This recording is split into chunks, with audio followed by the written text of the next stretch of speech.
Assalamualaikum warahmatullahi wabarakatuh. Assalamualaikum warahmatullahi wabarakatuh. Pada kesempatan kali ini kita akan belajar mengenai dosa membunuh dan juga tawuran serta minum minuman keras yang biasa terjadi akibat pergaulan pada masa remaja dan akan juga berdampak ketika di masa tua oleh sebagian orang. Nah, untuk itu supaya kita terhindar dari hal-hal yang tadi disebutkan, maka perlu bahwasanya kita mengetahui apa potensi-potensi yang bisa menjerumuskan kita ke dalam hal tersebut, serta bagaimana cara kita untuk menghindari. Nah, untuk tema tersebut akan disampaikan oleh Ustadz Zulfi Ibnu Humaid. Kepada beliau kami persilakan. Baik, terima kasih Ustadz Farid. Bismillahirrahmanirrahim. Assalamualaikum warahmatullahi wabarakatuh. Bismillah, alhamdulillah, wassalatu wassalamu ala rasulillah wa ala alihi wa ashabihi wa mawalah. La hawla wa la quwata illa billah. Thumma ma ba'dah. Ya, anak-anakku, santriwan, santriwati, santri weekend Pondok Pesantren Ihya Ulumuddin yang sangat saya banggakan, sangat saya cintai. Alhamdulillah, ya, kita kembali bisa mengaji, ya, membahas salah satu permasalahan agama di tempat yang baru dengan suasana yang baru, ya. Yang biasanya panas sekarang dingin, ya, lebih rileks harusnya, karena lebih sejuk, ya. Iya. Baik, tema kita yaitu Dosa membunuh.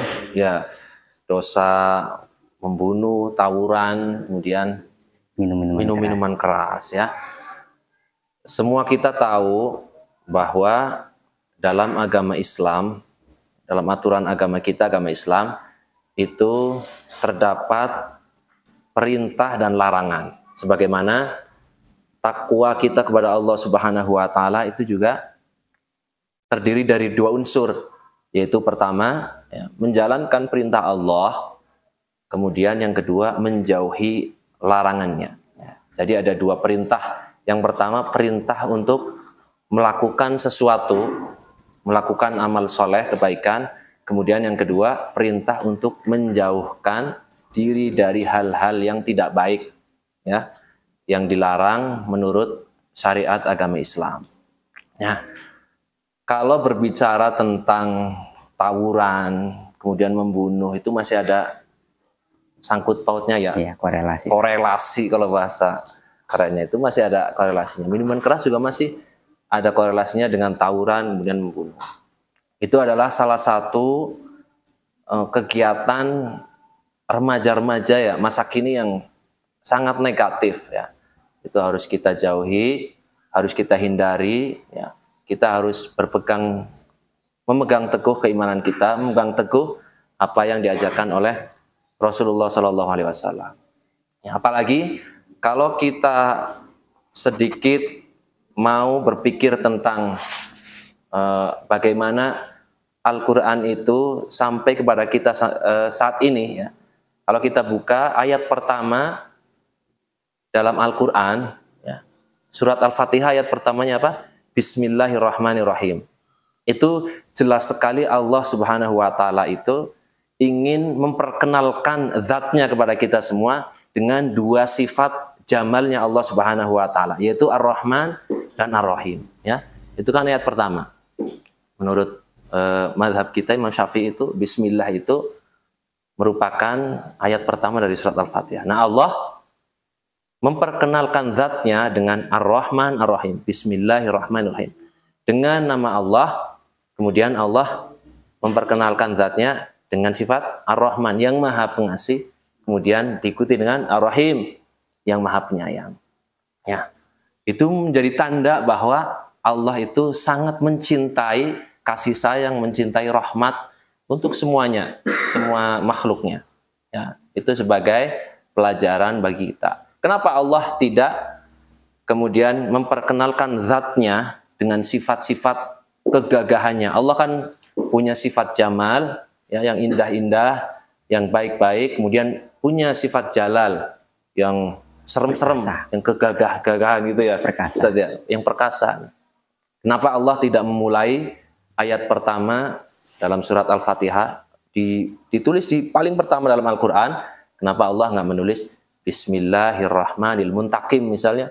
Allah, ya, dengan nama Allah yang Maha Pengasih, kemudian Maha membalas kejahatan-kejahatan. Atau Bismillahirrahmanirrahim dengan nama Allah yang Maha Pengasih dan Maha Memaksa, kejahatan. Atau bisa saja Allah, ya, memperkenalkan zatnya dengan dua sifat jalal sekalian, ya. Bismillahi dzil jalal wal ikram wal jabbar misalnya, bisa saja. Tetapi Allah memulai ayat pertama dalam Al-Quran dengan dua sifat rahmat sekalian, ya.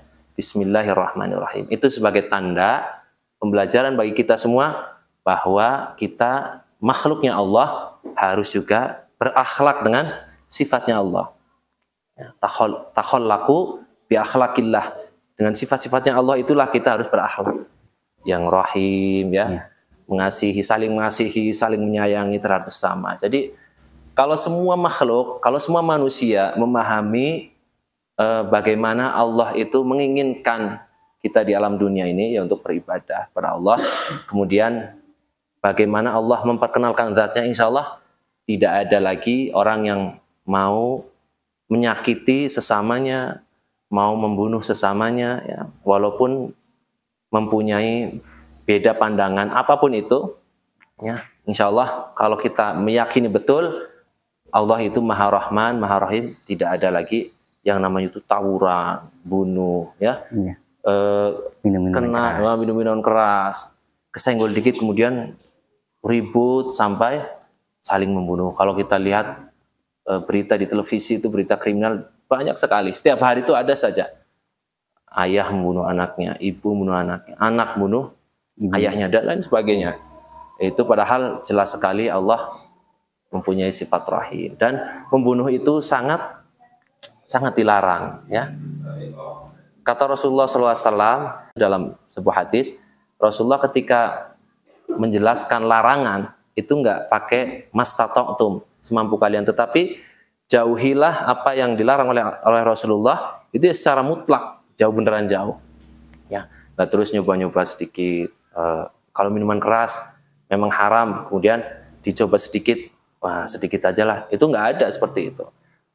Begitupun membunuh, ya kalau nggak besar nggak kecil sama sekali diharamkan oleh agama kita. Sebagaimana dalam Al-Quran, ya, surat Al-Maidah ayat 32, ya, itu jelas sekali larangan membunuh.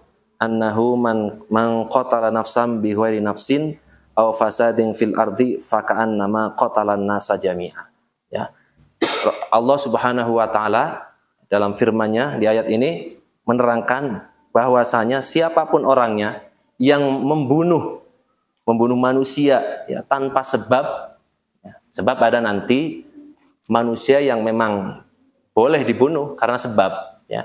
Ini ada manusia membunuh tanpa sebab itu, atau membuat kerusakan di bumi, fakaan nama qatalan nasa jami'an. Itu diumpamakan orang tersebut itu seakan-akan telah membunuh manusia secara kesemuanya, seluruhannya. Yaitu bagaimana larangan Allah untuk membunuh orang itu begitu kuat, ya. Kemudian apalagi tadi, minuman keras, minuman keras juga sangat dilarang oleh agama Islam, ya. Kalau kita telisik bagaimana proses pengharaman minuman keras, ya, itu secara berangsur-angsur, karena dulu di zaman jahiliyah, ya, pada zaman jahiliyah ketika Rasulullah SAW masih hidup, ya, itu para sahabat itu masih suka minum minuman keras, masih suka minum khamr, ya, masih suka minum khamr. Kemudian turunlah satu ayat, ya, yas'alunaka 'anil khamri wal maisir, di situ ya. Qul fihima itsmun kabirum wa manafi'u linnas.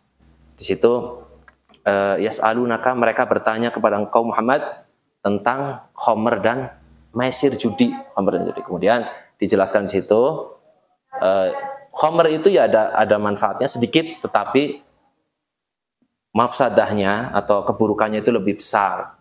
Nah, kemudian dari ayat itu akhirnya para sahabat sebagian meninggalkan minum khamr, tapi masih ada sebagian lagi yang mengatakan, ya udah sekarang kita ambil manfaatnya, kemudian kita tinggalkan yang buruk-buruknya, kejelekan-jelekannya gitu, bro.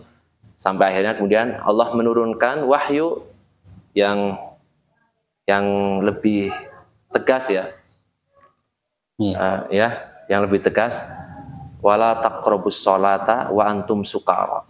Ya, nggak boleh sholat orang yang mabuk, itu nggak boleh sholat. Akhirnya sebagian lagi meninggalkan khamr tuh. Ya, sebagian lagi meninggalkan khamr, tapi masih ada sebagian yang lain yang masih minum khamr. Ya, minumnya pas selesai sholat isya, kan udah nggak mau sholat tuh, masih minum minuman tuh.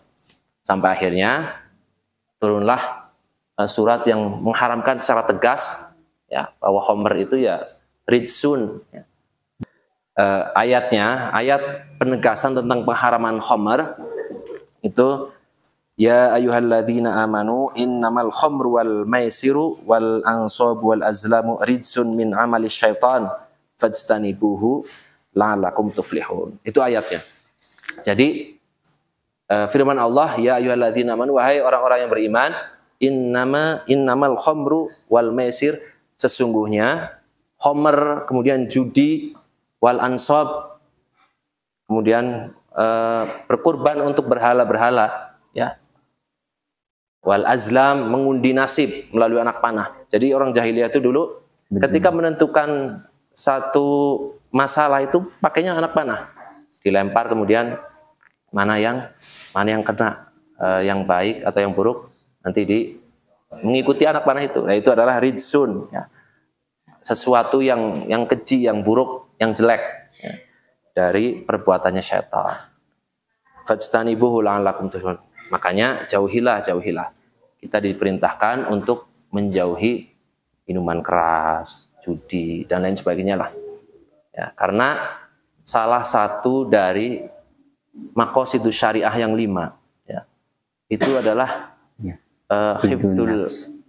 hifdzul akli, ya, menjaga akal kita. Nah, kalau kita minum minuman keras, maka akal kita kacau, nggak bisa dipakai, tidak bisa membedakan mana yang baik dan mana yang buruk. Makanya haram sekali. Sebagaimana hadis banyak sekali, ya,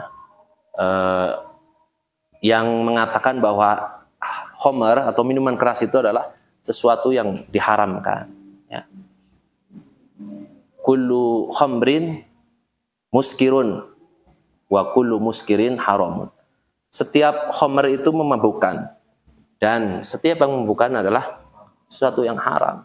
Ya, baik itu sedikit ataupun banyak. Jadi balik lagi ya, larangan itu mutlak, tidak boleh ditawar-tawar, cuman sedikit. Sebagaimana wala taqrabuz zina, ya, innahu kana fahisyatan. Itu sama, mendekati zina, ya. Itu nggak bisa ditawar, cuman chattingan ini atau cuman lirik-lirikan ini, itu sama sekali nggak bisa ditawar, ya. Sama sekali nggak bisa ditawar. Nah, beda dengan kalau amal-amal perintah itu masih ada mastata'tumnya, kata Rasulullah.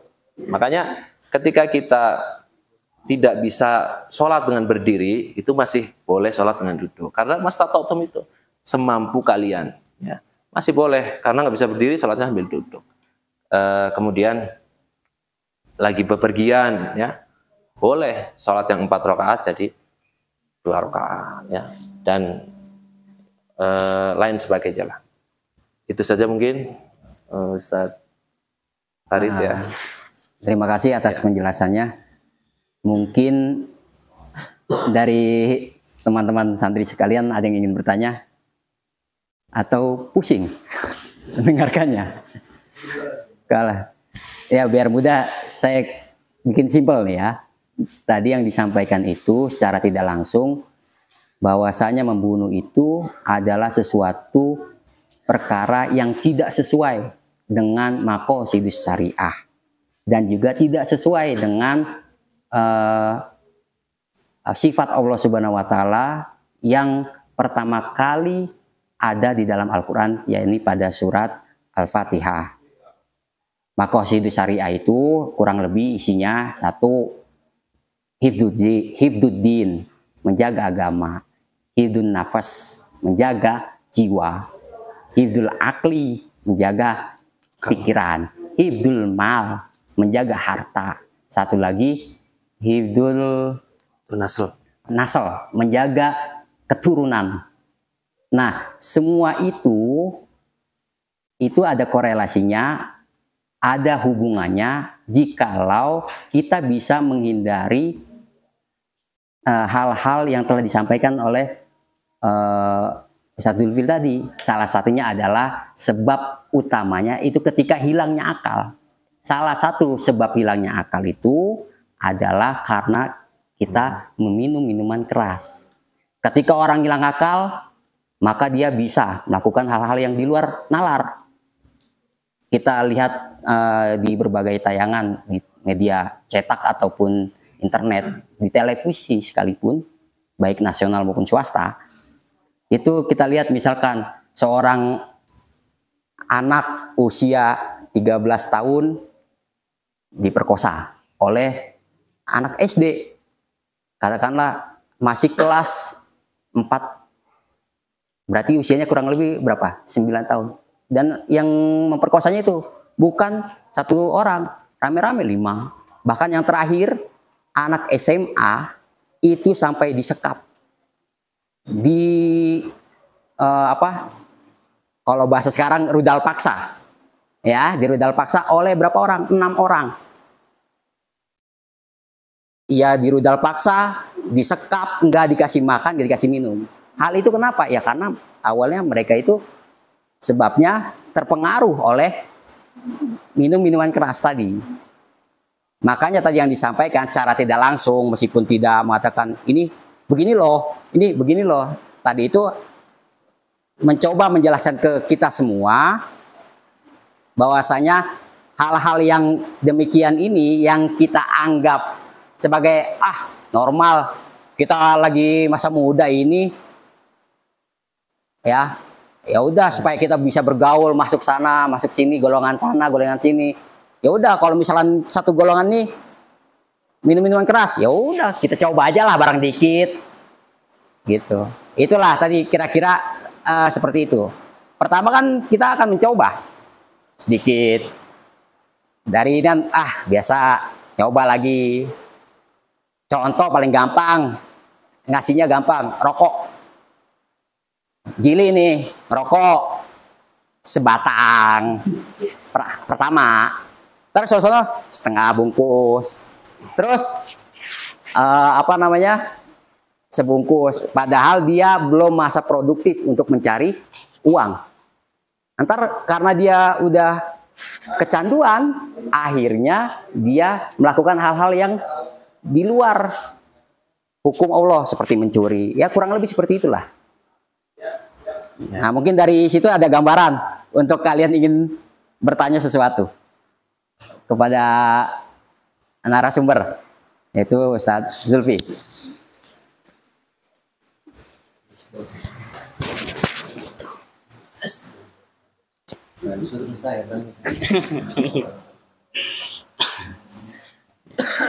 Assalamualaikum warahmatullahi wabarakatuh.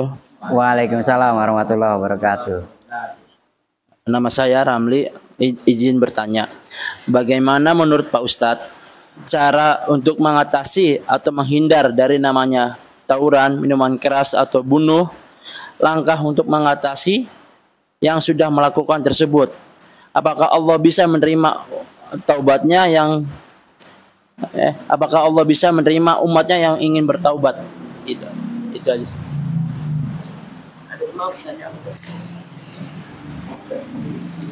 Baik, tadi ada pertanyaan seperti ini kurang lebih ya. Bagaimana cara kita untuk mengatasi agar kita terhindar dari tawuran. Dari tawuran tersebut mengakibatkan membunuh seseorang.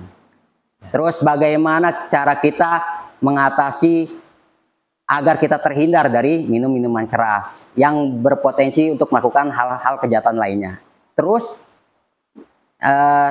pertanyaan selanjutnya adalah bagaimana dengan orang yang sudah pernah melakukan hal tersebut, kemudian dia ini bertobat atau menyesali dengan amat sangat perbuatan-perbuatan lalu ya yang telah dia lakukan, tapi dia benar-benar ingin kembali lagi ke jalan yang benar. Kurang begitu, baik. Kurang lebih seperti itu. Baik, terima kasih. Pertama ya, Ananda Ramli, bagaimana langkah kita atau kiat kita untuk menghindari tawuran, kemudian membunuh ya tadi ya, Ustaz ya. Kemudian apakah bisa bertobat orang yang sudah membunuh gitu ya? Iya. Nah, baik.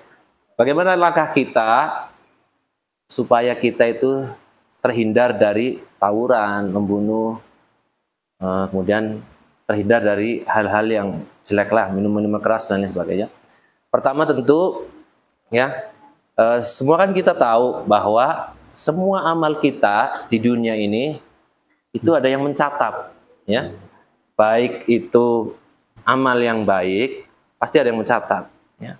Malaikat Raqib mencatat amal baik, itu kita tahu semuanya, mempelajari pelajaran itu ya. Kemudian jelek juga ditulis oleh malaikat hati. Nah, itu harus kita pegang benar bahwa hidup kita di dunia ini ya, itu selalu diawasi oleh dua malaikat pencatat amal ya. Jadi kalau kita berpikir untuk melakukan hal-hal yang negatif, tawuran, diajak tawuran, kemudian kita ingat, oh kita tuh ada yang nyatet ini loh.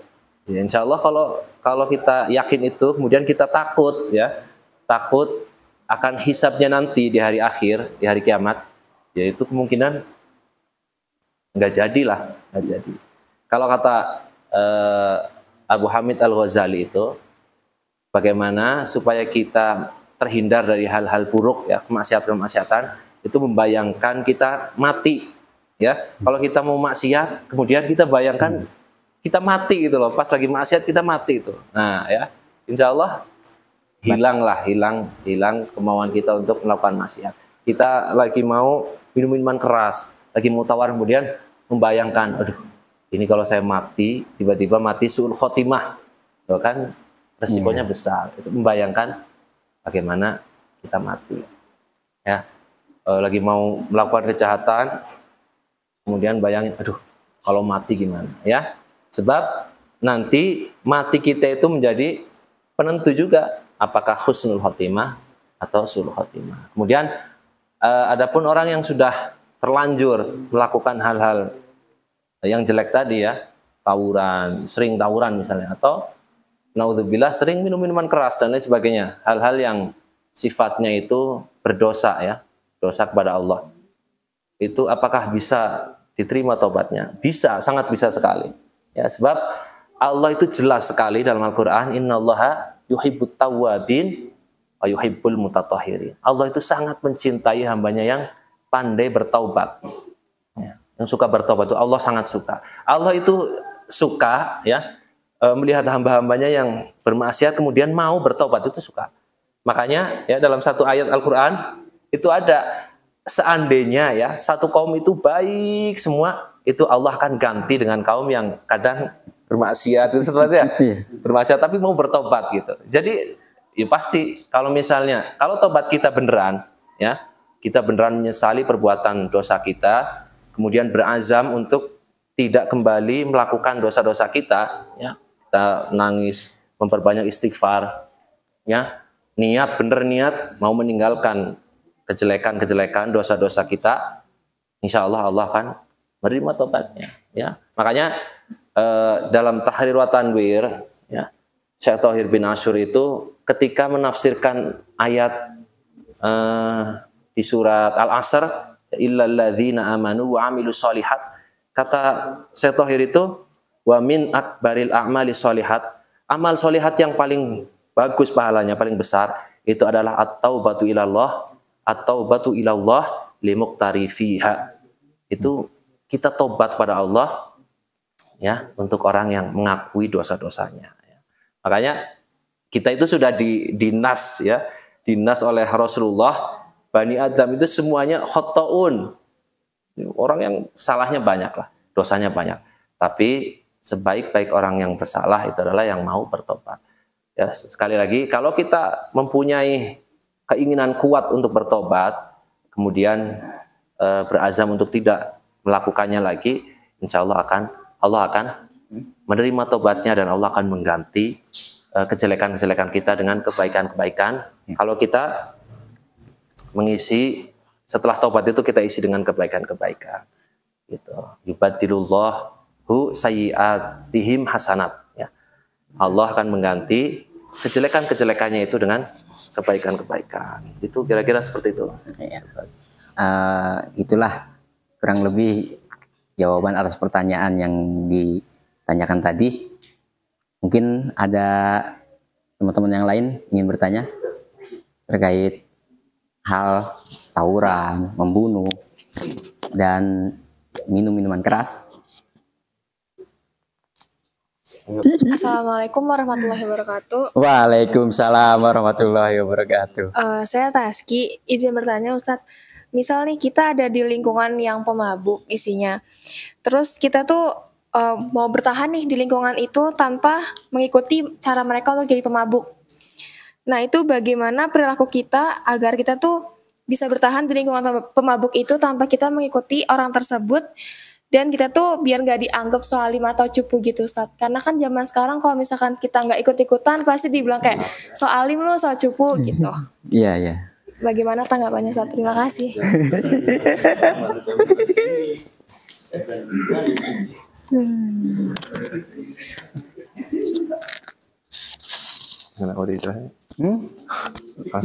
Ya. Baik, terima kasih Ananda Taski ya atas pertanyaannya yang udah sulit untuk dijawab. Jadi pertanyaannya, kita tinggal di lingkungan ya pemabuk, lingkungan yang buruk ya, lingkungan yang jelek lah. Itu gimana caranya supaya kita itu bisa bertahan? Baik, terima kasih. Sebetulnya kita itu tidak boleh tinggal atau bercampur dengan lingkungan yang buruk ya, yang ahli maksiat itu nggak boleh kita. Kita hanya sekedar tinggal, walaupun kita tidak ikut-ikutan, kita tinggal di lingkungan pemabuk, kita nggak ikutan mabuk, tapi kita tinggal di situ itu sebenarnya sudah tidak boleh ya. Kita harus pindah ke tempat yang mempunyai lingkungan yang bagus. Ya. Karena al-insanu abdul bi'ah, ya. Manusia itu adalah hambanya lingkungan. Ya. Kalau kita terus-menerus tinggal di lingkungan yang buruk, pemabuk, lingkungan yang misalnya alhamdulillah tinggal di daerah lokalisasi, besar kemungkinan ya potensi kita untuk ikut. Ya, kalaupun tidak ikut, ya, ada potensi dalam diri kita, hati kita itu akan kemudian mengatakan ya udahlah mereka ini yang melakukan. Nah itu juga ya seperti ya. Kita tahu bahwa adaful iman itu ya, selemah-lemahnya iman itu kita harus mengingkari segala bentuk kemaksiatan itu dengan hati kita. Itu udah paling lemah. Tetapi kalau kita tinggal di lingkungan yang negatif, kemudian lama-kelamaan karena kita sudah terbiasa, ya itu sangat berpotensi hati kita itu mengatakan, yang penting saya enggak, mereka mah biarin. Nah itu secara tersirat itu ya, itu adalah pembolehan dari kita ya. Berarti kita sudah ikrar bahwa yaudahlah boleh kayak gitu, tapi yang penting kita enggak, itu boleh. Makanya ya sekali lagi kita itu sangat tidak dianjurkan untuk tinggal di tempat yang jelek itu. Ya kalau misalnya kiatnya seperti apa ya tadi sama ya. Bagaimana supaya kita terhindar dari minum-minuman keras ya. Padahal kita tinggalnya di lingkungan minum keras. Ya, sama kayak tadi. Kita ingat bahwa ada yang mencatat amalan kita Kemudian ingat bahwa nanti semua amal kita itu akan dihisab di sisi Allah. Semua perbuatan kita itu akan ada highlightnya kalau bola itu ya. Kapan gol, kapan gocek. Ya itu kapan kita minum minuman keras itu nanti akan ditampilkan di mahsyar itu ya. Kemudian tadi apa? Supaya nggak dianggap cupu gitu ya. Ya, Islam itu kata Rasulullah, Islam itu awal datang itu lalu gharib ya. Nanti akan kembali menjadi gharib lagi ya, setelah itu ya. Makanya nanti di akhir zaman kita ini sudah sedikit merasakan itu kalau kita jadi orang yang baik, lurus, itu malah dianggap cupu, dianggap ketinggalan zaman, nggak gaul ya. Itulah maksud dari Islam itu nanti akan kembali asing, gharib ya. Kita pakai kerudung, udah nggak zaman pakai kerudung, ini dong, nah, dan lain sebagainya. Jadi nggak apa-apa kita dianggap cupu, ya, kita dianggap aneh, dianggap kolot dan lain sebagainya. Karena kata Rasulullah nanti Islam juga akan kembali asing sebagaimana awal Islam datang itu. Terus seperti itu ya, kira-kira. Ya, ada ya. Gimana? Apa perlu lagi? Ada yang lain? Satu lagi. Ada lagi. Ada lagi? Oh, nggak ada. Jam berapa ya? Jam 20. Udah habis ini saya mau tanya. Gimana? Ada lagi? Oke, kalau tidak ada lagi yang bertanya, mari kita akhiri sesi pembelajaran hari ini tentang miras, terus tawuran, dan juga membunuh jiwa ya. Jadi sekali lagi dari penyampaian yang telah disampaikan tadi oleh Ustadz Zulfi, berikut juga pertanyaan-pertanyaan dari teman-teman semua dan juga jawaban dari Ustadz Zulfi. Mudah-mudahan hal tersebut ada manfaat bagi kita. Amin. Dalam mencoba untuk menghindari agar kita tidak masuk atau mungkin melakukan hal-hal tersebut. Mungkin itu saja yang bisa saya sampaikan pada kesempatan kali ini. Saya sebagai pembawa acara akan mengakhiri pembelajaran hari ini dengan ucapan alhamdulillah rabbil alamin. Assalamualaikum warahmatullahi wabarakatuh. Waalaikumsalam warahmatullahi. Kalau